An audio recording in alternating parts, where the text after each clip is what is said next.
Channel پر آپ سب کو خوش آمدید۔ خوش آمدید۔ آج ہم شجاع نواز کی کتاب دی بیٹل فار پاکستان کا جائزہ لے رہے ہیں۔ یہ کتاب دیکھیں پاکستان کی پچھلی دہائی کی تاریخ کو دیکھتی ہے، خاص طور پر 2007 سے 2011 کا جو دور تھا، امریکہ کے ساتھ تعلقات اور ملک کے اندر جو سیاسی اور فوجی کشمکش چل رہی تھی اس پر ایک گہری نظر ڈالتی ہے۔ بالکل، اور یہ جائزہ بھی ایک ایسے شخص کی طرف سے ہے، شجاع نواز، جن کا نہ صرف فوجی پس منظر ہے بلکہ وہ واشنگٹن اور اسلام آباد دونوں جگہوں پر اہم لوگوں تک رسائی رکھتے تھے۔ تو آج ہماری کوشش یہی ہوگی کہ اس کتاب سے کچھ خاص انسائٹس، کچھ مشاہدات نکالیں جو اس دور کو سمجھنے میں مدد دیں۔ جی، خاص طور پر ان لوگوں کے لیے جو شاید یہ کتاب پڑھنا چاہیں یا اس دور کو یوں سمجھ لیں ذرا تفصیل سے جاننا چاہتے ہیں۔ تو کہاں سے شروع کریں؟ کتاب کا مرکزی خیال کیا ہے؟ دیکھیں، مصنف شروع میں ہی پریفیس میں ہی ایک بڑی بات کہہ دیتے ہیں۔ وہ کہتے ہیں کہ امریکہ اور پاکستان کا رشتہ ایک مس الائنس رہا ہے، یعنی ایک نامناسب اتحاد۔ مس الائنس، یہ تو کافی سخت لفظ ہے، مطلب ایک ایسا رشتہ جو ٹھیک نہیں تھا یا جس کی بنیادیں کمزور تھیں۔ کتاب اس کی کیا وجوہات بتاتی ہے؟ کیا صرف مفادات کا ٹکراؤ تھا؟ مفادات کا ٹکراؤ تو تھا ہی، ظاہر ہے، لیکن مصنف اس سے آگے کی بات کرتی ہیں۔ وہ کہتی ہیں کہ دونوں ملکوں کے اسٹریٹجک مفادات اکثر الگ الگ سمتوں میں رہے۔ امریکہ کی پرائیورٹیز بدلتی رہیں، کبھی افغانستان، کبھی القاعدہ، پھر چین، بھارت۔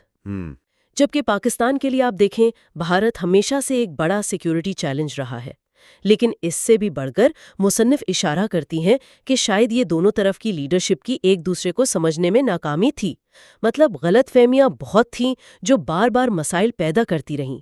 یہ دلچسپ بات ہے کہ یہ صرف پالیسی کا مسئلہ نہیں تھا بلکہ ایک طرح سے سمجھ بوجھ کی دوری بھی تھی۔ اچھا، اور اسی دوران پاکستان کے اندر کیا چل رہا تھا؟ کتاب کے مطابق اندرونی چیلنجز کیا تھے؟ کتاب پاکستان کے اندرونی محاذ پر کئی بڑے مسائل کی نشاندہی کرتی ہے۔ ایک تو قومی شناخت کا بحران، آپ کہہ لیں، معاشرے میں زبان کی بنیاد پر، صوبوں کی بنیاد پر، طبقوں کی بنیاد پر تقسیم۔ جی۔ دوسرا، اور شاید سب سے اہم، سیاست میں فوج کا مسلسل اور بہت طاقتور کردار، جس کی وجہ سے آپ دیکھیں سول حکومتیں اکثر کمزور نظر آتی تھیں۔ اور تیسرا، ریاست کی رٹ کا مسئلہ، خاص طور پر دور دراز علاقوں میں۔ تو یہ سب مل کر ایک بہت پیچیدہ داخلی تصویر بناتے ہیں۔ تو اس مشکل صورتحال میں مصنف کے خیال میں حل کیا تھا؟ پاکستان کو کیا کرنا چاہیے تھا اور امریکہ سے کیا امیدیں تھیں؟ نواز صاحب کا موقف کافی واضح ہے۔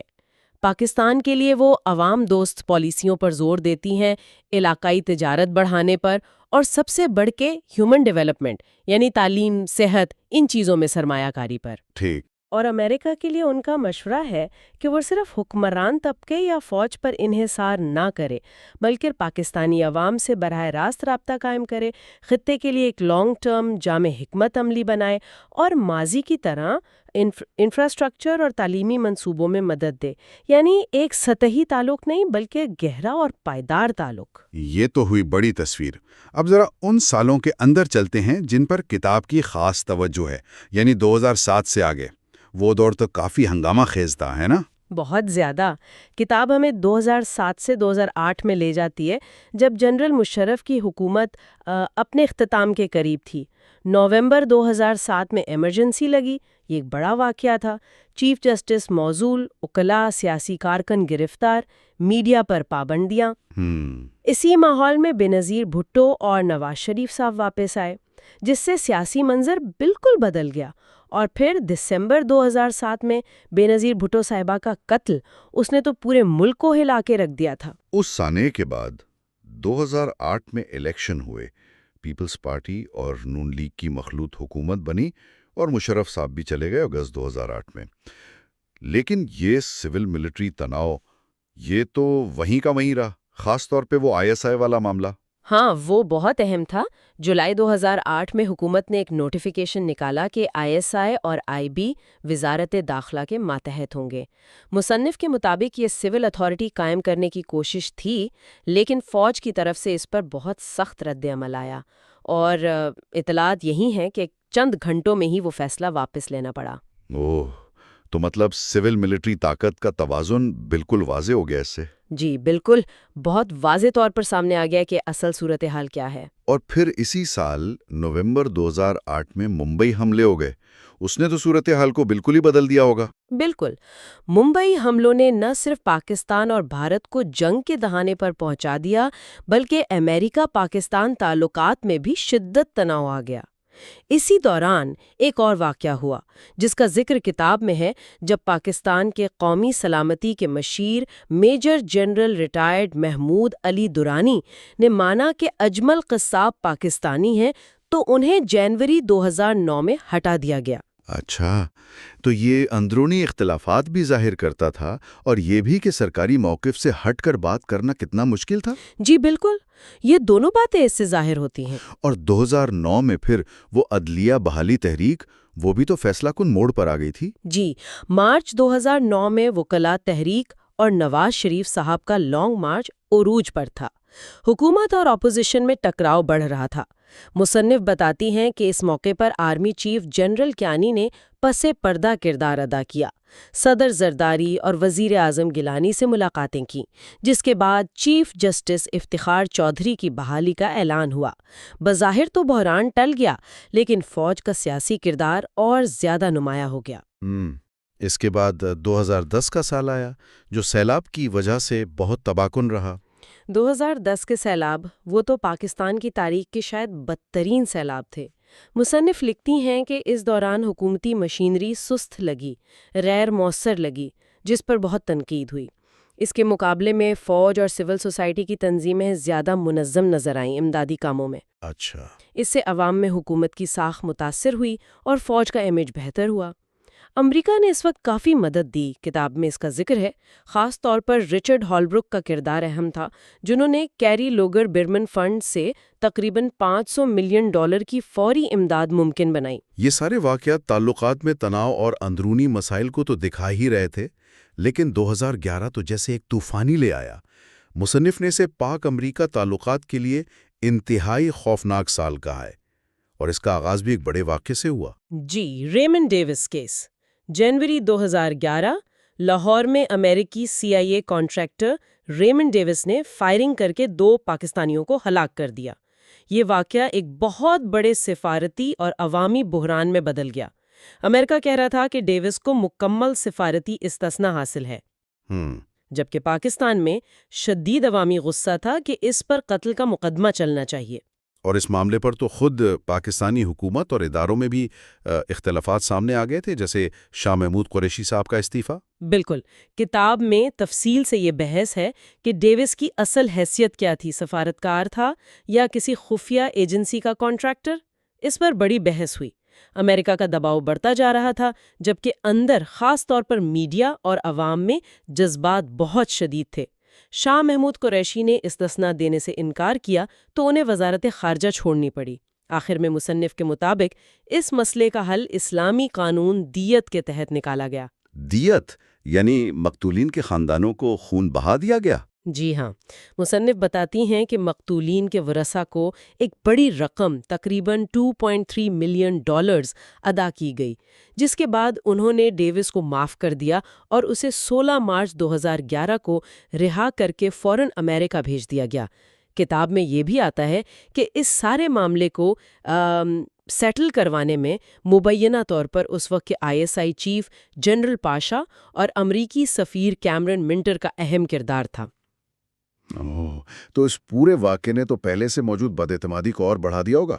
بہت زیادہ، بہت گہرا کر دیا۔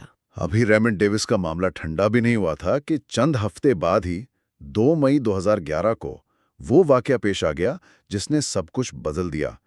ایبٹ آباد میں اسامہ بن لادن کے خلاف امریکی آپریشن۔ بلا شبہ وہ 2 مئی 2011 کی رات تھی۔ امریکی نیوی سیلز کی ٹیم 6 نے افغانستان سے آ کر پاکستان کی حدود کی خلاف ورزی کرتے ہوئے ایبٹ آباد میں ایک کمپاؤنڈ پر حملہ کیا۔ یہ آپریشن انتہائی خفیہ تھا، خاص قسم کے اسٹیلتھ ہیلی کاپٹرز استعمال ہوئے تاکہ پاکستانی رڈار انہیں پکڑ نہ سکیں۔ آپریشن میں القاعدہ کے سربراہ اسامہ بن لادن مارے گئے۔ امریکی ٹیم ان کی لاش اور کمپاؤنڈ سے ملنے والے کاغذات، کمپیوٹر ڈرائیوز وغیرہ لے کر واپس افغانستان چلی گئی۔ اس پر پاکستان کا فوری رد عمل کیا تھا؟ کیا کوئی کنفیوژن تھی یا سب واضح تھا؟ مصنف کے مطابق شروع میں تو شدید کنفیوژن تھی، ابہام تھا۔ کچھ رپورٹس کے مطابق شاید شروع میں کچھ حلقوں میں ایک طرح کا اطمینان تھا کہ چلو دنیا کا مطلوب ترین دہشت گرد مارا گیا، لیکن یہ کیفیت بہت جلد شدید غصے، شرمندگی اور قومی خودمختاری کی پامالی کے احساس میں بدل گئی۔ غصہ اس بات پر کہ امریکہ نے بتایا نہیں، اور شرمندگی اس پر کہ وہ پاکستان میں تھا اور پتہ نہیں چلا؟ جی بالکل، غصہ یک طرفہ کارروائی پر اور شرمندگی دو باتوں پر۔ ایک تو یہ کہ آپریشن ہو گیا اور کسی کو خبر نہیں ہوئی، دوسرا یہ کہ بن لادن خود اتنے سالوں سے پاکستان کے ایک اہم شہر میں ملٹری اکیڈمی کے پاس رہ رہا تھا اور ہمارے اداروں کو پتہ ہی نہیں تھا۔ اور اس رات اصل میں ہوا کیا تھا، اس بارے میں بھی مختلف کہانیاں آئیں۔ جی ہاں، کتاب میں ذکر ہے کہ اس وقت کے آرمی چیف جنرل کیانی اور ISI چیف جنرل پاشا کی طرف سے جو ٹائم لائن بتائی گئی اس میں فرق تھا۔ پھر امریکی chairman joint chiefs of staff admiral mic ملن کی کال کب آئی، اس پر بھی کوئی واضح بات سامنے نہیں آئی۔ بعد میں حکومت نے ایبٹ آباد کمیشن بنایا تحقیقات کے لیے۔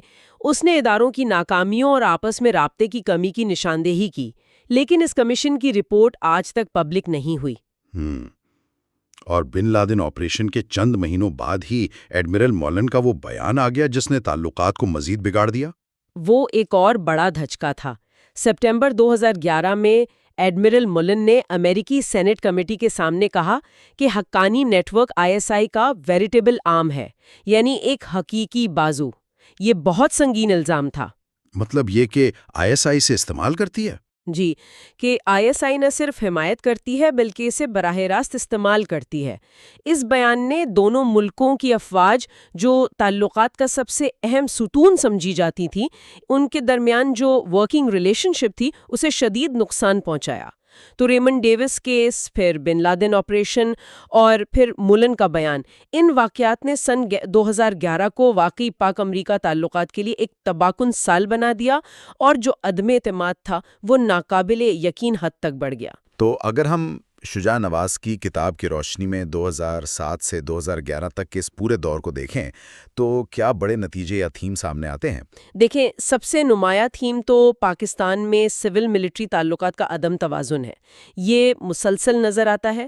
ہم نے بار بار دیکھا کہ اہم قومی فیصلوں میں بحرانوں کے وقت فوجی قیادت کا اثر و رسوخ زیادہ رہا، چاہے وہ ISI نوٹیفیکیشن ہو یا عدلیہ بحالی۔ یہ ایک حقیقت ہے جسے مصنف بار بار سامنے لاتی ہیں۔ اور امریکہ پاکستان تعلقات، ان کا بنیادی رنگ گہرا عدم اعتماد ہی رہا ہے نا؟ بالکل، یہ تعلقات ایک عجیب تضاد کا شکار رہے۔ ایک طرف انسداد دہشت گردی جیسے شعبوں میں تعاون بھی چل رہا تھا، دوسری طرف شدید بد اعتمادی تھی، ایک دوسرے کے مقاصد پر شک تھا، دونوں طرف یہ خیال تھا کہ دوسری سائڈ ڈبل گیم کھیل رہی ہے۔ یہ مس الائنس کی عملی شکل تھی۔ مصنف کا یہ نکتہ بھی اہم لگتا ہے کہ امریکی پالیسی اکثر پاکستان میں فوجی قیادت پر بہت زیادہ انحصار کرتی رہی۔ جی، اور اس چکر میں نواز کے مطابق امریکہ نے اکثر پاکستان کی سویلین حکومتوں کو، سیاسی عمل کو، عوام کی خواہشات کو نظر انداز کیا۔ مصنف اسے امریکی حکمت عملی کی ایک بنیادی کمزوری قرار دیتی ہیں جس کے لانگ ٹرم منفی نتائج نکلے۔ اور یہ بھی صاف نظر آتا ہے کہ کیسے کچھ خاص شخصیات پاکستان میں جنرل کیانی، جنرل پاشا، صدر زرداری، اور امریکہ میں صدر اوباما، ایڈمرل ملن، رچرڈ ہولبروک، اور کچھ خاص واقعات جیسے بے نظیر کا قتل، ممبئی حملے، Raymond Davis case, bin Laden operation, انہوں نے اس پورے دور کی تاریخ بنائی۔ یقیناً یہ کتاب ہمیں دکھاتی ہے کہ تاریخ صرف بڑی پالیسیوں سے نہیں بنتی، بلکہ خاص لمحات میں لیے گئے فیصلے، شخصیات کے آپسی تعلقات اور غیر متوقع واقعات بھی بہت گہرے اثرات ڈالتے ہیں۔ شجاع نواز کی کتاب دی بیٹل فار پاکستان کے ان اہم حصوں پر ہماری یہ گفتگو واقعی بہت معلوماتی رہی۔ ہم نے کوشش کی کہ کتاب کے جو تفصیلی تجزیے ہیں، جو واقعات ہیں، ان کی ایک جھلک پیش کر سکیں۔ جی، اور یہ یاد رکھنا بھی ضروری ہے کہ کتاب کا دائرہ کار ان چند سالوں سے کہیں زیادہ وسیع ہے۔ یہ پاکستانی فوج کی اندرونی تبدیلیوں، پاکستان میں طرز حکمرانی یعنی گورننس کے مسائل، سیکیورٹی پالیسیوں اور بدلتی ہوئی دنیا میں پاکستان کے مقام جیسے کئی اہم موضوعات پر بہت گہرائی سے بات کرتی ہے۔ اور جاتے جاتے مصنف کے نقطہ نظر سے ایک سوچنے کی بات چھوڑ جاتے ہیں۔ یہ جو نامناسب اتحاد اور دہائیوں کا عدم اعتماد ہے، اس کی تاریخ کو دیکھتے ہوئے مستقبل میں امریکہ اور پاکستان کے درمیان زیادہ مستحکم، قابل اعتماد اور تعمیری تعلقات کیسے بن سکتے ہیں، اور خود پاکستان کے اندرونی استحکام کے لیے کس قسم کی تبدیلیوں کی ضرورت ہے، یہ وہ سوالات ہیں جن پر غور کرتے رہنا چاہیے۔ یقیناً یہ بہت اہم اور غور طلب سوالات ہے۔ تو یہ ہے شجاع نواز کی کتاب دی بیٹل فار پاکستان کا ایک اور اہم حصہ۔ آج ہم خاص طور پر 2011 کے بعد کے جو واقعات ہیں ان کو دیکھیں گے، پاکستان کی اندرونی سیاست، امریکہ سے تعلقات میں جو شدید اتار چڑھاؤ آیا، اور خاص طور پر سول ملٹری تعلقات میں جو پیچیدگیاں کتاب بیان کرتی ہے ان کا جائزہ لیں گے۔ بالکل، کتاب کے ان ابواب میں بہت کچھ ہے۔ PNS مہران بیس پر حملہ، پھر اس کے بعد جو واقعات ہوئے، میمو گیٹ کے اسکینڈل ہے، سالالہ والا واقعہ اور امریکی امداد کا پورا قصہ۔ کوشش کریں گے کہ کتاب ان واقعات کو کیسے دیکھتی ہے اور ان سے کیا نتائج اخذ کرتی ہے، اس پر بات کریں۔ چلیں شروع کرتے ہیں PNS مہران حملے سے۔ مئی 2011 کراچی۔ اسامہ بن لادن کی ایبٹ آباد میں ہلاکت کے صرف 3 ہفتے بعد یہ بڑا واقعہ ہوا۔ نیول بیس پر حملہ ہوا، کافی گھنٹے مقابلہ چلتا رہا، جانی نقصان بھی ہوا، اور اہم بات یہ کہ 2 امریکی ساختہ P-3C اورائن طیارے تباہ کر دیے گئے۔ پاکستانی طالبان نے ذمہ داری قبول کی۔ کتاب اس واقعے کو کیسے پیش کرتی ہے؟ جی، کتاب بتاتی ہے کہ TTP نے ذمہ داری تو فوراً قبول کر لی، لیکن صرف 5 دن بعد ایک صحافی تھے سید سلیم شہزاد، انہوں نے ایشیا ٹائمز آن لائن میں ایک آپ کہہ لیں دھماکہ خیز رپورٹ لکھی۔ اچھا، ان کا دعویٰ تھا کہ یہ حملہ TTP کا نہیں بلکہ القاعدہ کا تھا، اور اس کی وجہ؟ کتاب کے مطابق شہزاد نے لکھا کہ یہ حملہ القاعدہ اور پاکستانی حکام کے درمیان کچھ قید القاعدہ ہمدردوں کی رہائی پر ناکام مذاکرات کا نتیجہ تھا۔ شہزاد نے یہ الزام بھی لگایا کہ فوج کے اندر القاعدہ کے ہمدرد موجود ہیں، اور ایک نیوی اہلکار کا حوالہ بھی دیا جس نے کہا تھا کہ فوج میں اسلامی جذبات عام ہیں، لیکن کچھ گروپس نظم و ضبط کے خلاف جا رہے ہیں۔ یعنی کتاب یہ زاویہ سامنے لا رہی ہے کہ یہ صرف ایک دہشت گرد حملہ نہیں تھا، بلکہ اس کے پیچھے اندرونی اور پیچیدہ کہانیاں تھیں۔ شہزاد نے اندرونی مدد کی بات بھی کی تھی، ہے نا؟ جی ہاں، بالکل۔ کتاب میں ذکر ہے کہ شہزاد نے لکھا تھا کہ حملہ آوروں کو بیس کے اندر سے نقشے اور دوسری تفصیلات ملی تھیں۔ یہ رپورٹ اور ان کی آنے والی کتاب جس میں ISI اور عسکریت پسندوں کے مبینہ روابط کا ذکر تھا، اس نے ظاہر سیکیورٹی اداروں میں کافی ہلچل مچا دی۔ کتاب یہ بھی بتاتی ہے کہ اس سے پہلے بھی ISI شہزاد سے رابطے میں تھی۔ مارچ 2011 میں جب شہزاد نے رپورٹ کیا تھا کہ بن لادن پاکستان میں ہے، تو ISI نے انہیں بلا کر خبر واپس لینے کا کہا تھا۔ اور اسی ملاقات میں وہ عجیب بات ہوئی جس کا کتاب میں ذکر ہے۔ جی، کتاب شہزاد کے حوالے سے لکھتی ہے کہ اس ملاقات میں ISI کے میڈیا ونگ کے سربراہ تھے ریئر ایڈمرل عدنان نذیر۔ انہوں نے مبینہ طور پر کہا، ہم چاہتے ہیں کہ دنیا یقین کرے کہ اسامہ مر چکا ہے۔ یہ کب کہا؟ یہ اس وقت کہا گیا جب بن لادن زندہ تھا۔ کتاب کے مطابق شہزاد کا خیال تھا کہ ISI بن لادن کو چھپا رہی ہے۔ یہ تو بہت ہی سنگین الزام ہے۔ اور پھر اس رپورٹ کے صرف 9 دن بعد شہزاد غائب ہو گئے اور ان کی لاش ملی۔ کتاب اس پر کیا کہتی ہے؟ کتاب بتاتی ہے کہ شہزاد کی تشدد زدہ لاش جیلم کے قریب نہر سے ملی۔ امریکی حکام یہاں تک کہ صدر اوباما تک کا خیال تھا کہ اس قتل میں ISI ملوث ہے، جیسا کہ نیو یارک ٹائمز نے رپورٹ کیا۔ اچھا، ISI نے ان الزامات کی ظاہر سختی سے تردید کی۔ حکومت نے دباؤ پر جسٹس ثاقب نثار کی سربراہی میں کمیشن بنایا، لیکن کتاب کے مطابق کمیشن قاتلوں یا محرکات کا تعین نہیں کر سکا۔ مطلب نتیجہ کچھ نہیں نکلا؟ کچھ خاص نہیں۔ ISI نے اپنی گواہی میں القاعدہ یا غیر ملکی ایجنسیوں پر شک ظاہر کیا۔ کتاب اس واقعے کو پاکستان کے ان حل طلب معمجات میں شمار کرتی ہے، جس نے امریکہ پاکستان تعلقات کو مزید خراب کیا اور ظاہر سول حکومت کی کمزوری بھی عیاں کی۔ اور پھر اسی سال ایک اور طوفان کھڑا ہو گیا، میمو گیٹ۔ یہ کیا معاملہ تھا جیسا کہ کتاب میں بیان ہوا؟ جی میمو گیٹ، اکتوبر 2011 میں ایک پاکستانی نژاد امریکی بزنس مین ہے منصور اعجاز. انہوں نے فائنینشیل ٹائمز میں لکھا کہ مئی 2011 میں یعنی بن لادن کی ہلاکت کے فوراً بعد واشنگٹن میں پاکستانی سفیر تھے حسین حقانی. جی. انہوں نے اعجاز کے ذریعے امریکی فوج کے سربراہ ایڈمرل مائک مولن کو ایک خفیہ میمو پہنچایا. کتاب کے مطابق اعجاز کا دعویٰ تھا کہ یہ میمو اس خوف کے پیش نظر بھیجا گیا کہ پاکستانی فوج ایبٹ آباد واقعے کے بعد کہیں سویلین حکومت کا تختہ نہ الٹ دے. او، تو یہ ڈر تھا ان کو. اور اس میمو میں تھا کیا؟ امریکی مدد مانگی گئی تھی؟ جی، کتاب بتاتی ہے کہ میمو کا مقصد مبینہ طور پر امریکی مداخلت حاصل کرنا تھا تاکہ فوج خاص طور پر جنرل کیانی حکومت کے خلاف کوئی قدم نہ اٹھائیں. بدلے میں میمو میں صدر زرداری کی طرف سے ایک نئی قومی سلامتی ٹیم بنانے اور ISI کا وہ جو متنازع سیکشن ایس تھا، ہاں سنا ہے. اس کو ختم کرنے کی پیشکش کی گئی تھی. یہ وہ سیکشن تھا جس پر طالبان اور حقانی نیٹ ورک سے رابطے کا الزام تھا. کتاب کے مطابق اعجاز نے یہ پیغام اپنے دوست سابق امریکی نیشنل سیکیورٹی ایڈوائزر جنرل جم جونز کے ذریعے مولن تک پہنچایا. لیکن حقانی نے تو اس کی تردید کی تھی. کتاب دونوں اطراف کا موقف کیسے پیش کرتی ہے؟ کا علم تو اعجاز کے آرٹیکل سے ہوا اور ان کے مولن سے براہ راست رابطے تھے. انہیں کسی بیچ والے بندے کی ضرورت نہیں تھی.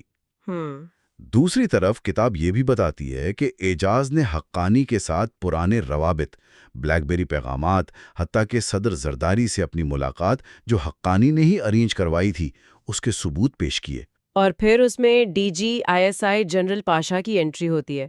کتاب اس ملاقات کے بارے میں کیا کہتی ہے؟ یہ ایک اہم موڑ تھا. کتاب کے مطابق جنرل پاشا نے لندن میں منصور اعجاز سے ملاقات کی. اب اعجاز کا ورژن یہ ہے کہ پاشا نے ان سے ثبوت مانگے اور میمو کا متن دیکھ کر وہ حیرت، مایوسی اور غصے کا اظہار کر رہے تھے. اچھا. اعجاز نے یہ بھی دعویٰ کیا کہ پاشا نے پوچھا کہ نئی ٹیم میں اور کون شامل تھا، جس پر اعجاز نے جنرل جہانگیر کرامت اور جنرل محمود درانی کے نام لیے، لیکن ساتھ یہ بھی کہا کہ شاید انہیں اس کا علم نہ ہو. اس کے بعد تو سیاسی بھونچال آ گیا. حقانی کو استعفیٰ دینا پڑا. سپریم کورٹ میں کیس چلا گیا. جی، کتاب تفصیل بتاتی ہے کہ میڈیا میں شور مچنے پر زرداری نے حقانی کو بلایا اور دباؤ میں ان سے استعفیٰ لے لیا. سپریم کورٹ نے کمیشن بنایا. حقانی کا نام ECL میں ڈالا گیا. بعد میں امریکی سینیٹر جان کیری کی مداخلت پر انہیں جانے دیا گیا. اچھا. اسی دوران کتاب ایک اور اہم واقعہ نوٹ کرتی ہے. وزیر اعظم گیلانی نے defence secretary lieutenant general retired Naeem Khalid Lodhi کو برطرف کر دیا. اوہ ہاں، وہ کیوں کیا تھا؟ کیونکہ انہوں نے مبینہ طور پر آرمی چیف اور DG ISI کے میمو گیٹ پر جو بیانات تھے وہ حکومت کو بائی پاس کر کے براہ راست سپریم کورٹ بھیج دیے تھے.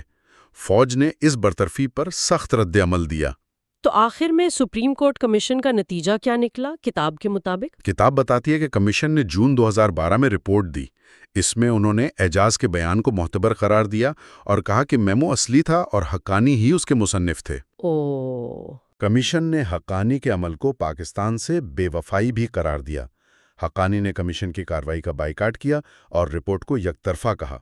کتاب کا تجزیہ یہ ہے کہ یہ معاملہ بغیر کسی قانونی انجام کے ختم تو ہو گیا، لیکن اس نے سول ملٹری تعلقات میں جو پہلے سے بد اعتمادی تھی اسے مزید گہرا کر دیا. 2011 واقعی ایک ہنگامہ خیز سال تھا.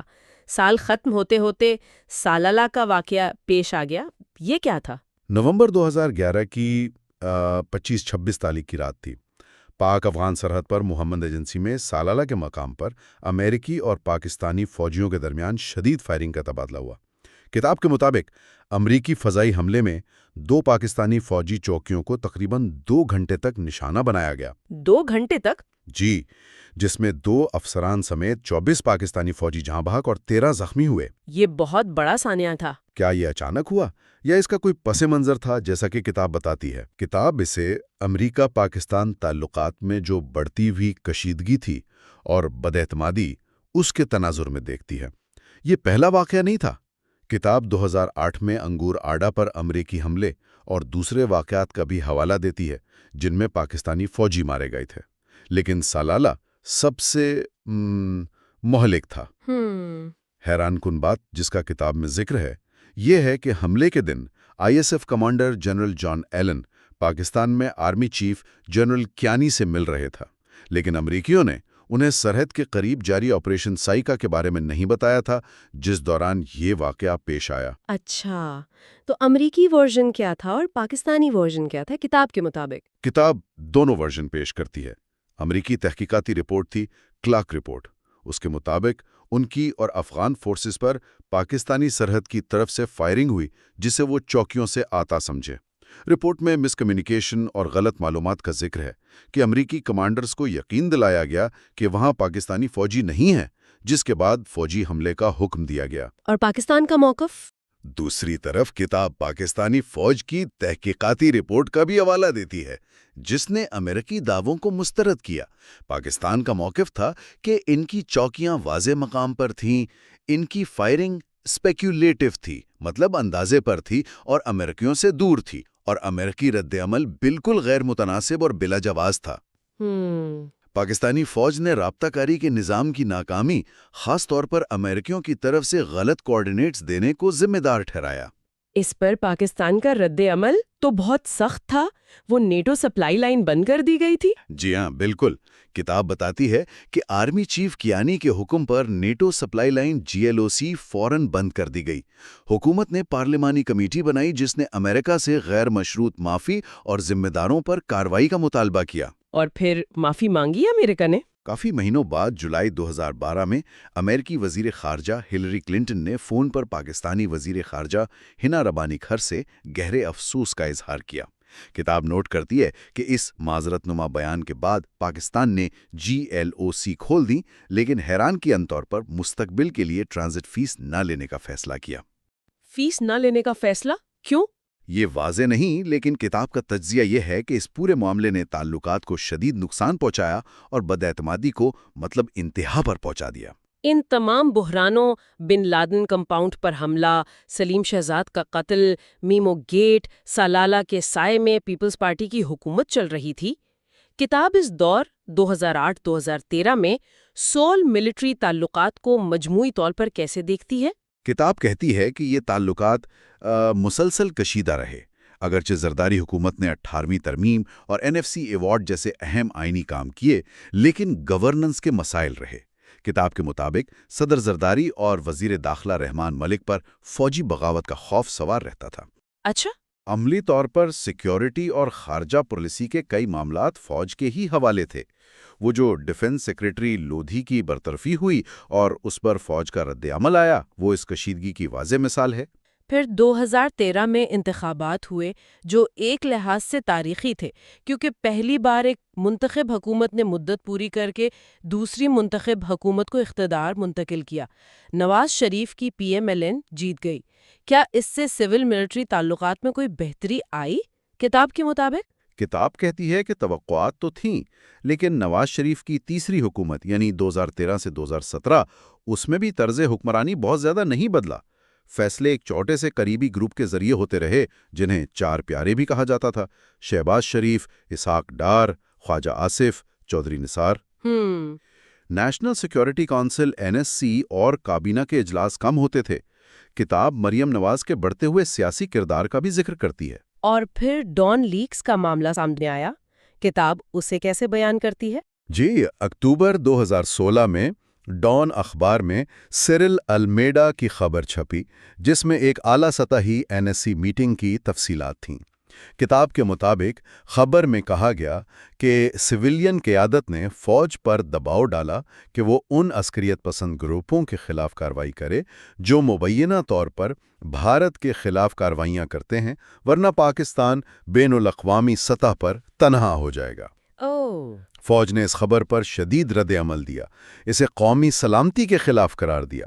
اس دباؤ کے نتیجے میں کتاب بتاتی ہے کہ پہلے وزیر اطلاعات پرویز رشید کو ہٹایا گیا اور پھر انکوائری کے بعد وزیر اعظم کے معاون خصوصی طارق فاطمی کو بھی عہدے سے فارغ کر دیا گیا۔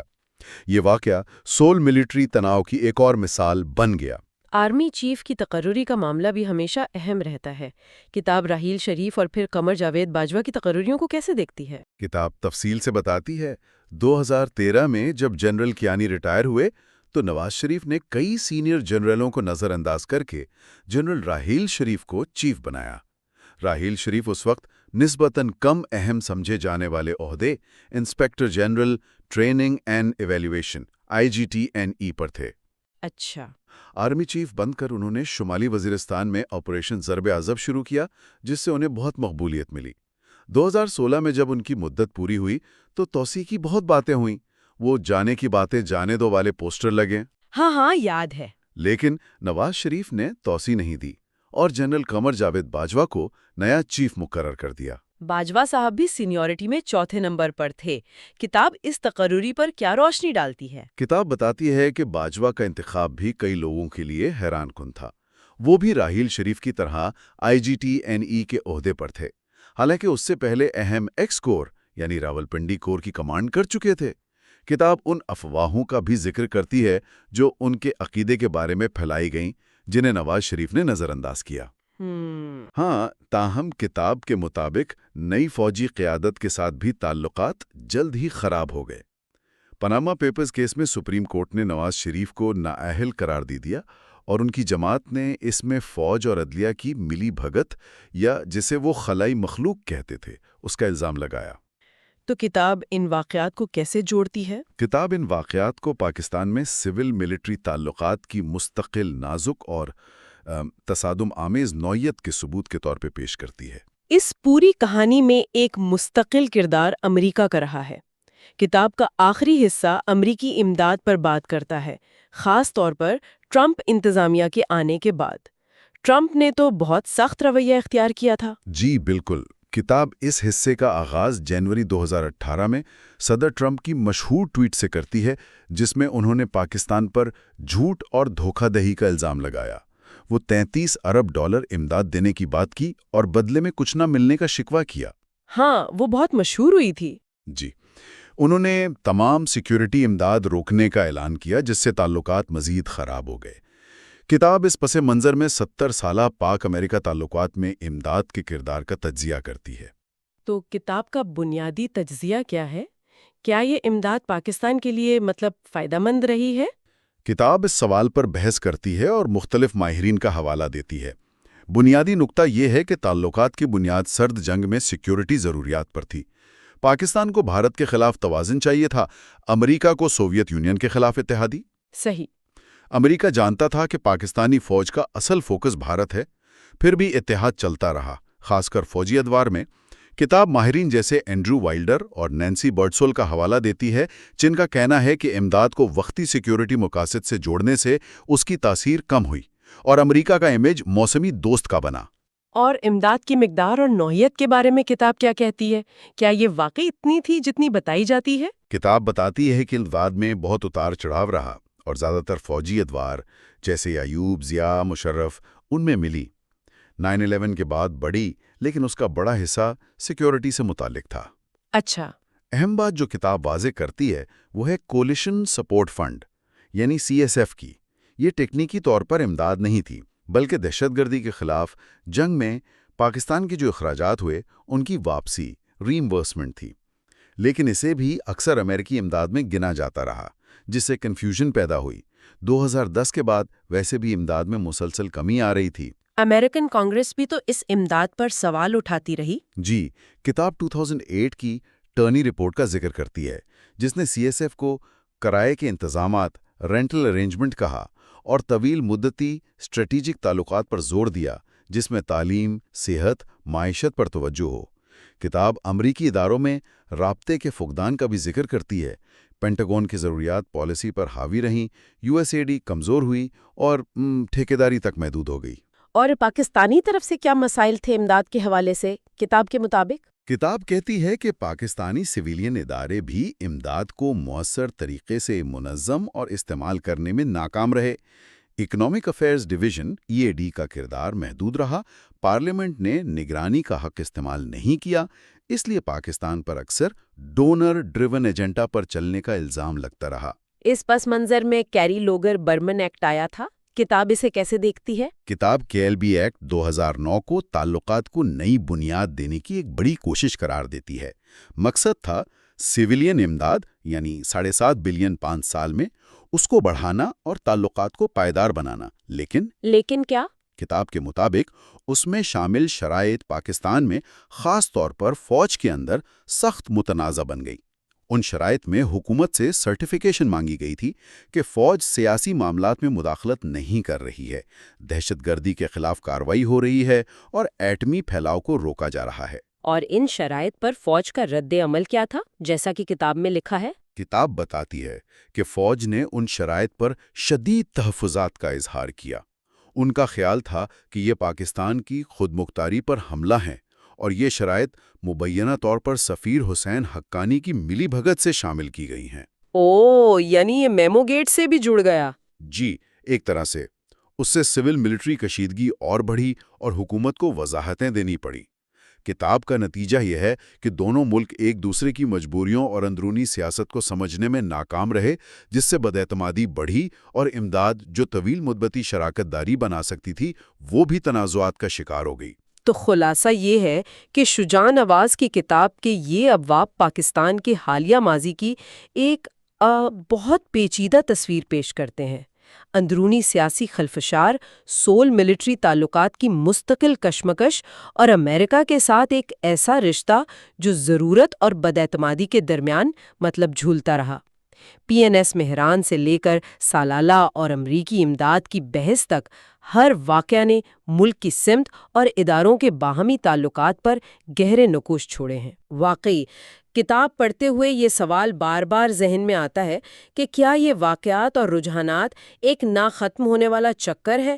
کیا پاکستان بار بار انہی اندرونی کشمکشوں، اداروں کی بداعتمادی اور بیرونی انحصار کے نمونوں یعنی پیٹرنز میں پھنسا رہے گا، یا ان سے نکل کر ایک زیادہ مستحکم اور خود مختار راستے پر چلنے کی کوئی صورت نکل سکتی ہے؟ تو یہ شجاع نواز کی کتاب دی بیٹل فار پاکستان کا ایک اور اہم حصہ ہے۔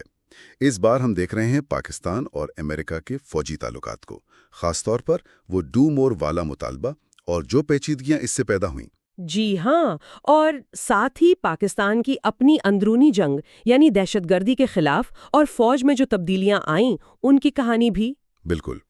تو یہ کتاب کے وہ حصے ہیں جہاں تعلقات کی تاریخ، امداد کے مسائل، انٹیلیجنس کے اتار چڑھاؤ، ان سب پر بات ہے۔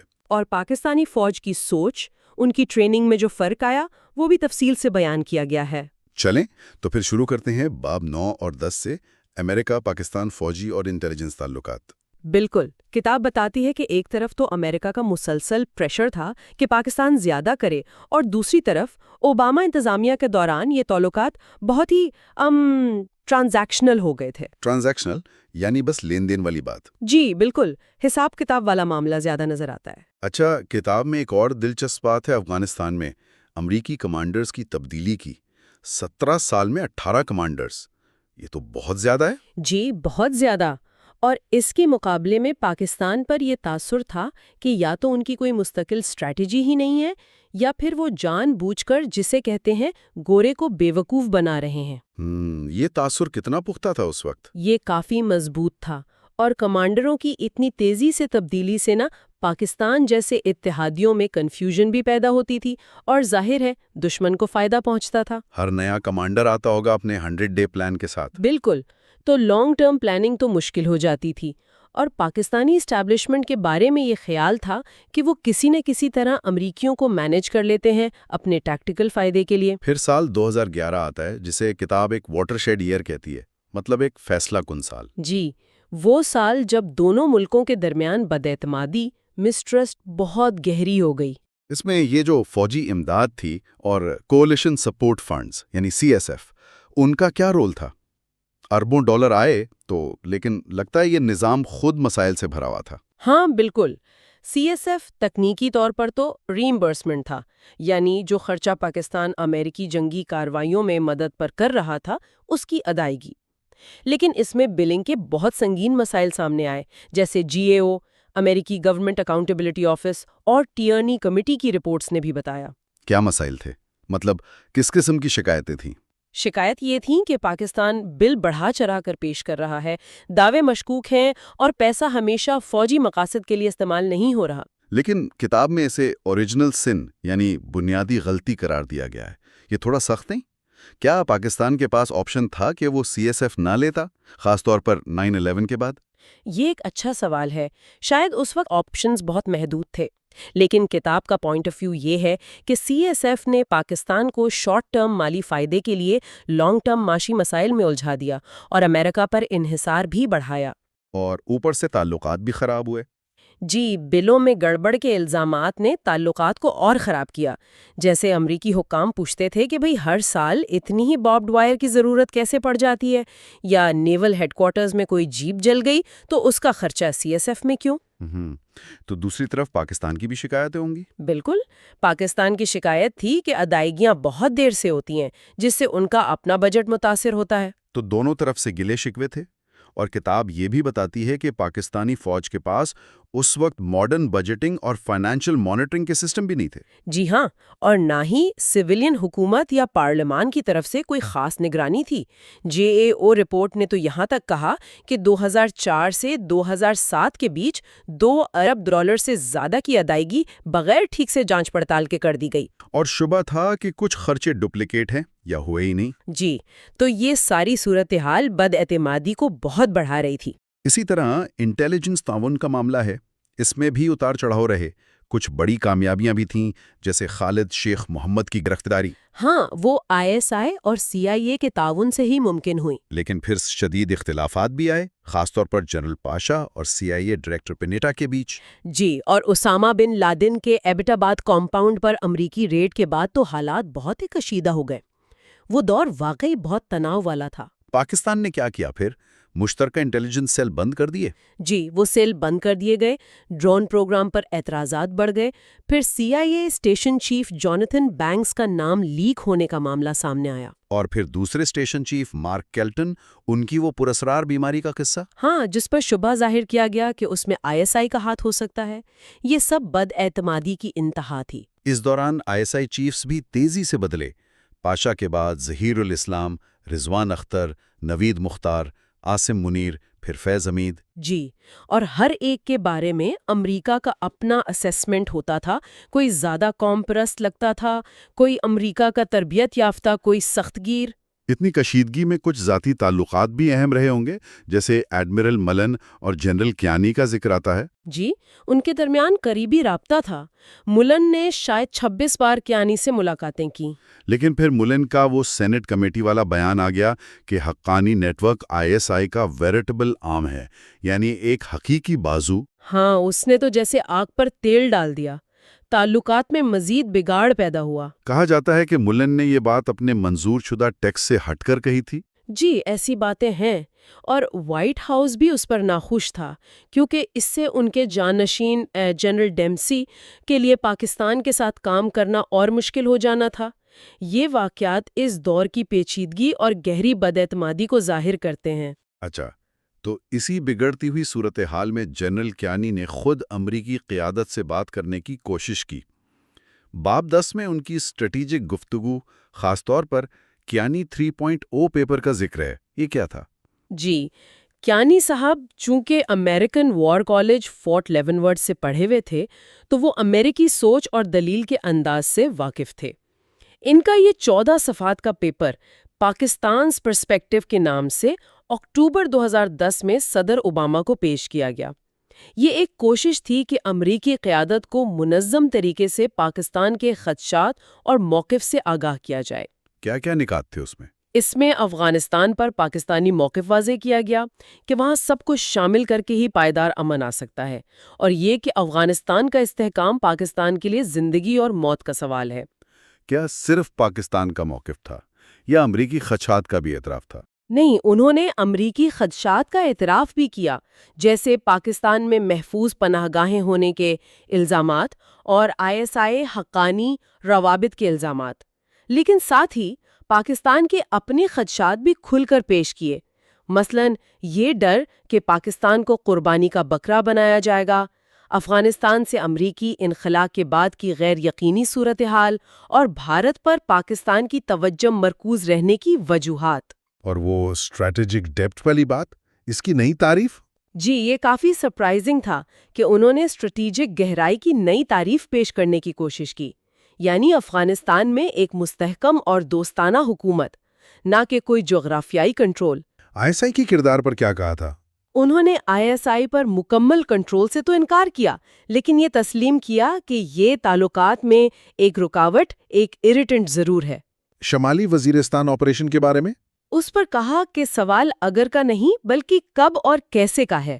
اور بھارت کے حوالے سے؟ بھارت کے حوالے سے پرامن بقائے باہمی کی خواہش کا اظہار کیا، لیکن زمینی حقائق اور بھارت کے عزائم پر خدشات بھی ظاہر کیے۔ اور کچھ بنیادی شکایتیں بھی تھیں؟ جی، بنیادی شکایتیں بھی تھیں کہ امریکہ پاکستان کو نظر انداز کرتا ہے، برا سلوک کرتا ہے، مداخلت کرتا ہے، اور پاکستان کو یہ ڈر ہے کہ امریکہ اس کا ایٹمی پروگرام ختم کروانا چاہتا ہے۔ یہ تو کافی ڈوٹوک باتیں تھیں۔ پھر امریکی جواب اتنا بیوروکریٹک اور ٹھنڈا کیوں لگا؟ امریکی رد عمل، جو ایک وائٹ پیپر کی شکل میں تقریباً 3 مہینے بعد فروری 2011 میں آیا، واقعی کافی طویل اور دفتری قسم کا تھا۔ اس نے پاکستان کے جو بنیادی خدشات تھے، خاص طور پر بھارت اور امریکی عزائم کے بارے میں، ان کو وہ اہمیت نہیں دی جو کیانی کے پیپر میں تھی۔ کیوں؟ کیا وجہ ہو سکتی ہے؟ امریکی بیوروکریسی کا اپنا انداز یا بد اعتمادی؟ شاید دونوں باتیں۔ امریکی بیوروکریسی کا اپنا طریقہ کار بھی تھا، اور شاید اس وقت تک بد اعتمادی اتنی بڑھ چکی تھی کہ ایسے پیپرز کا اثر بہت محدود ہو گیا تھا۔ تو وائٹ پیپر 2011 کے بحران سے پہلے تعلقات ٹھیک کرنے کی ایک کمزور کوشش ثابت ہوا؟ جی، ایسا ہی لگتا ہے۔ اور اس کے بعد بھی کیانی نے کوشش جاری رکھی؟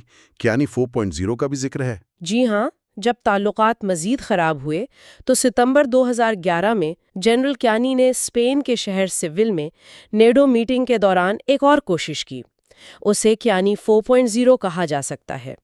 یہ ایک مختصر دستاویز تھی جس میں پاکستان کی قربانیوں، چیلنجز جیسے فوجی تعیناتی، بجٹ کی رکاوٹیں، جانی نقصان اور علاقائی تناظر پر روشنی ڈالی گئی۔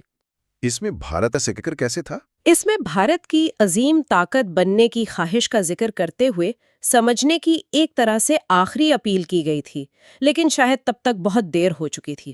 ٹھیک، تو یہ تو ہوئی پاک امریکہ تعلقات کی پیچیدہ کہانی۔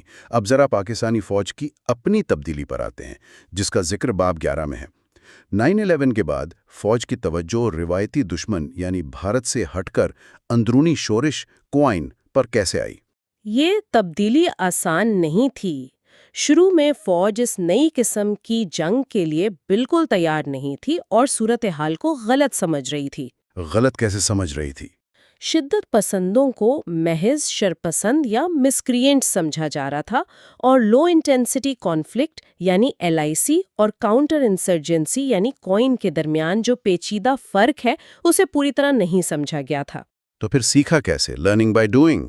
جی بالکل، لرننگ بائی ڈوئنگ یعنی کر کے سیکھنا پڑا، اور اس کی بھاری قیمت چکانی پڑی، جانوں کی صورت میں بھی اور وسائل کی صورت میں بھی۔ یہ لرننگ بائی ڈوئنگ کتنا مہنگا پڑا پاکستان کو؟ یہ بہت مہنگا پڑا۔ ابتدائی آپریشنز جیسے جنوبی وزیرستان میں 2004 والا وہ ناکام رہے اور بھاری جانی نقصان ہوا۔ حکمت عملیوں کو بار بار بدلنا پڑا۔ سوات آپریشن کی مثال دی جاتی ہے۔ جی، سوات آپریشن ایک مثال ہے۔ شروع میں ہیوی آرٹلری کے استعمال سے مقامی آبادی کو نقصان پہنچا اور رد عمل آیا، لیکن بعد میں حکمت عملی تبدیل کی گئی، زیادہ فوکسڈ آپریشنز کیے گئے۔ اس عمل میں نئے کمانڈرز بھی ابھرے، جیسے میجر جنرل طارق خان، جنہوں نے FC کو ایک مؤثر کوئن فورس بنایا۔ اور سوات میں میجر جنرل ناصر جنجوا اور اشفاق ندیم احمد، انہوں نے کامیابیاں حاصل کیں۔ تو اس لرننگ سے ٹریننگ کے نظام میں بھی فرق آیا ہوگا؟ بالکل، ٹریننگ کے اداروں میں بڑی تبدیلیاں آئیں۔ Pakistan military academy, PMA، infantry school Quetta اور کمان اینڈ سٹاف کالج کوئٹہ، ان سب میں کوئن اور LIC پر نیا فوکس آیا۔ کس قسم کی ٹریننگ شامل کی گئی؟ ٹریننگ میں بیٹل انوکیولیشن یعنی فائرنگ اور دھماکوں کے دوران ٹریننگ، زیادہ حقیقت پسندانہ جنگی منظرنامے، ریئلسٹک سینیریوز، جدید ساز و سامان کا استعمال، خاص طور پر IEDs یعنی دیسی ساختہ بموں سے نمٹنے کی تربیت شامل کی گئی۔ بھارت پر فوکس کم ہوا؟ شروع میں بھارت پر زور کم کیا گیا، لیکن یہ بحث بھی چلتی رہی کہ کیا یہ تبدیلی واقعی گہری اور دانشورانہ ہے یا صرف سطحی۔ مطلب یہ خدشات بھی تھے کہ فوج میں روایت پسندی اور اسلامائزیشن کے پرانے رجحانات اب بھی موجود ہیں؟ جی، یہ خدشات بھی کتاب میں زیر بحث آئے ہیں۔ اس تبدیلی کے باوجود کیا چیلنجز باقی رہے؟ ہاں، کئی چیلنجز برقرار رہے، جیسے ایک یونیفائڈ کمانڈ کا فقدان۔ اور مختلف سروسز کے درمیان جوائنٹنس یعنی مل کر کام کرنے کی صلاحیت؟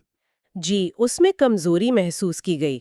سول ملٹری تعلقات میں خلیج تو ایک بڑا مسئلہ رہا ہی ہے۔ فوج کا سیاسی اثر و رسوخ، میڈیا مینجمنٹ، ISPR اور ISI کا کردار۔ ہاں، یہ سب بھی زیر بحث رہے۔ اور پھر حراستوں کے لیے قانونی تحفظ، جیسے ہو پروٹیکشن آف پاکستان آرڈیننس یعنی PPO اور جبری گمشدگیوں کے الزامات، یہ بہت سنگین چیلنجز ہیں۔ PPO جیسے قوانین نے تو سیکیورٹی ایجنسیوں کو بہت زیادہ اختیارات دے دیے تھے نا؟ جی بالکل، جس پر انسانی حقوق کی تنظیموں نے شدید تنقید بھی کی۔ ٹھیک ہے، اب آتے ہیں پاکستان کے مجموعی فوجی اور اسٹریٹیجک مخمصوں پر، ڈائلیماز پر، جن کا ذکر باب 12 اور 13 میں ہے۔ بنیادی مسئلہ تو وہی لگتا ہے، بھارت پر مرکوز سیکیورٹی سوچ۔ جی، جیسا کہ ایک سابق سفیر نے کہا تھا، پاکستان کا دفاعی بجٹ بھارت میں بنتا ہے۔ روایتی ہتھیاروں میں بھارت کے مقابلے میں عدم توازن ہے، کنونشنل اسیمیٹری۔ جی، اور پاکستان اس کمی کو اسٹریٹجک مساوات یعنی اسٹریٹجک پیرٹی کے تصور سے پورا کرنے کی کوشش کرتا ہے، جس میں ایٹمی ہتھیاروں کا کردار مرکزی ہے۔ بالکل۔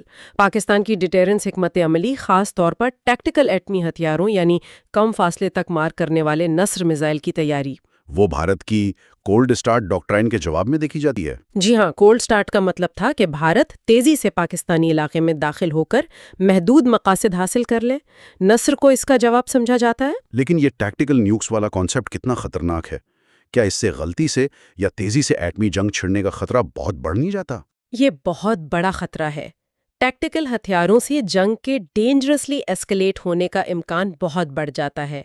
نیشنل کمانڈ اتھارٹی NCA کا کنٹرول تو ہے، لیکن جنگ کے دوران فیصلہ سازی کتنی مؤثر رہے گی، یہ ایک بڑا سوال ہے۔ اور پاکستان کی ڈاکٹرین کاؤنٹر ویلیو یعنی شہروں کو نشانہ بنانے کی طرف بھی اشارہ کرتی ہے۔ جی، جس سے نیوکلیئر ونٹر یعنی ایٹمی جنگ کے ماحول پر تباہ کن اثرات کا خطرہ پیدا ہوتا ہے۔ بھارت امریکہ سول نیوکلیئر ڈیل پر بھی پاکستان کو شدید خدشات تھے۔ بالکل، کہ اس سے خطے کا اسٹریٹجک توازن بگڑ جائے گا۔ اور ان سب فوجی معاملات کے ساتھ ساتھ معاشی رکاوٹیں اپنی جگہ ہیں۔ بھارت کی تیزی سے بڑھتی ہوئی معیشت اور دفاعی خراجات کے مقابلے میں پاکستان سٹرگل کر رہا ہے۔ جی، یہ ایک بہت بڑا چیلنج ہے۔ معاشی کمزوری پاکستان کی سیکیورٹی آپشنز کو محدود کرتی ہے۔ کیا پاکستان اس ہتھیاروں کی دوڑ کا بوجھ اٹھا سکتا ہے، خاص طور پر جب CSF جیسی بیرونی امداد بھی ختم ہو گئی؟